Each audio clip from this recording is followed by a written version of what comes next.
numéro selon chaque logiciel que vous utilisez pour développer votre base de données. Il y a un nom spécial qu'on va donner.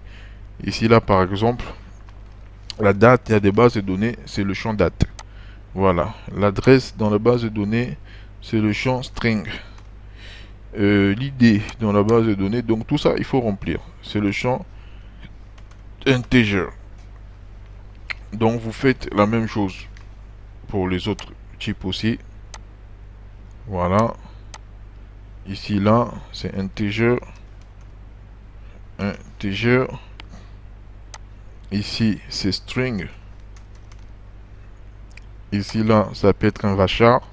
Varchar. Ici, c'est quoi? Integer. Integer. Après, c'est à vous de compléter note nulle, primary keys. Moi, je fais juste un petit modèle pour aider ceux qui n'ont pas compris au moins à déjà dépasser cette phase-là. Ici, là aussi, c'est un integer. Voilà. CTRL Z.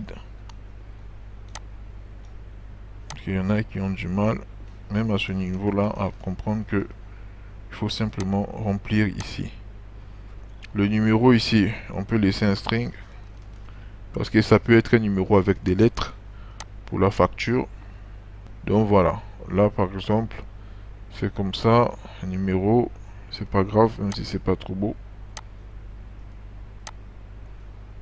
On nous dit string encore pour les commandes. Pourquoi string? Parce qu'il peut y avoir des lettres dans le numéro ici. Donc une fois qu'on a ça, ici, on va définir maintenant, on va voir. Vous allez remarquer que deux fois, il y a le signe plus. Je vais pas le mettre ici, c'est un peu... bon, je vais essayer. I want try. I want to try. Donc, quel pinceau on va utiliser? On va prendre un crayon. Voilà. Il y a le signe plus comme ça. Ça veut dire quoi le signe plus là? Ça veut dire que ce sont des valeurs qui vont être comme ceux qui font de la programmation orientée objet. C'est des attributs publics. On a des attributs publics et des attributs privés. Donc ça seront des attributs qui seront publics. Ça veut dire simplement que les autres classes pourront avoir accès à ces valeurs-là en fait. Ce seront des valeurs que les autres classes pourront manipuler. Encore les autres objets. Alors que les attributs privés, c'est des attributs que les autres classes ne pourront pas manipuler. Ici, les autres tables ne pourront pas manipuler. Si vous n'avez pas compris, dans le commentaire, vous me laissez un message. Donc il y a des petits plus. Je sais que c'est pas trop beau, mais j'ai pas un logiciel vraiment pour développer ça. Au lieu de faire sur du crayon papier, j'ai préféré faire ici là. Donc les relations one to one. On va commencer par la relation one to one. Relation one to one. C'est quoi la relation one to one? Réflexion. Dans le diagramme UML, quelles sont les multiplicités auxquelles on attribue une relation slip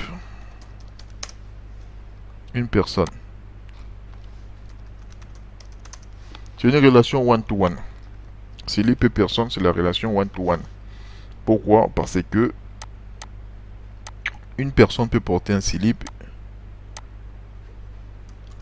et un slip ne peut être porté par une personne. Selon moi, sauf si vous partagez votre slip avec d'autres personnes. Une personne peut porter un slip et une slip ne peut être pas. On lit ça comment?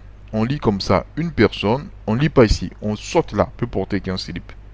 Et un slip, on vient se dire ici, ne peut être porté que par une personne. Et la lecture, on part de la gauche vers la droite. C'est pareil ici, gauche vers droite. Donc une personne peut porter un slip. Voilà. Ou une personne porte un slip, ou un slip ne peut être porté que par une personne. Donc je crois que ça c'est le meilleur exemple du monde. On va prendre la relation one to many. Relation one to many. On va retourner toujours sur personne.